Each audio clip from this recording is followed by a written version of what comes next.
Assalamualaikum warahmatullahi wabarakatuh. Nama saya Nur Salsabila Safia binti Muhammad Safwan dari kelas 6 Ibnu Sina SK Bakap Indah PBA 4020. Pada hari ini, saya ingin berkongsi sebuah cerita yang bertajuk Si Solehah Perfect A. Buku ini ditulis oleh Ain Maisarah dan Haziq Ridwan. Buku ini juga diterbitkan oleh Buku Kau dan diimprint oleh Blink Book SDN BHD.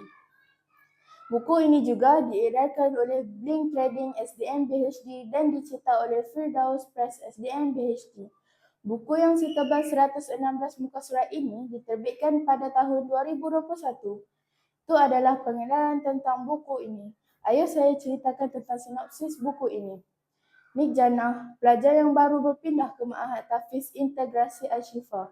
Kerana peribadinya yang mulia, tutur kata yang santun berbicara dan penampilan sopan bak muslimah sejati lagaknya. Itu membuatkan namanya meniti di bibir para pelajar perempuan yang menjadikannya sebagai idola dan contoh tauladan remaja. Pendek kata, dialah gadis muslimah perfect A. Namun, kehadirannya menggugat kedudukan calon ketua pelajar paling berwibawa iaitu Syed Siddiq. Pelajar lelaki yang menerima anugerah kepimpinan peringkat Asia itu mula tercabar dengan perhatian yang diterima oleh Nik Janah.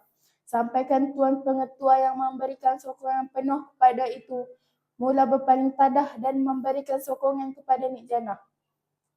Nama Nik Janah turut dicalonkan sebagai ketua pelajar. Maka berlakulah pertembungan antara dua pelajar yang nampak sempurna serba-serbi dalam pilihan raya merebut jawatan kepimpinan tertinggi. Bermacam-macam strategi dipasang demi memancing undi. Satu demi satu aib Janah terbuka kerana mengejar cita-cita dunia. Daripada kisah ini, kita dapat belajar satu perkara iaitu janganlah kita terlalu mengejar cita-cita hingga aib dan maruah musuh terbuka. Setakat ini sahaja perkongsian saya. Sekian, terima kasih.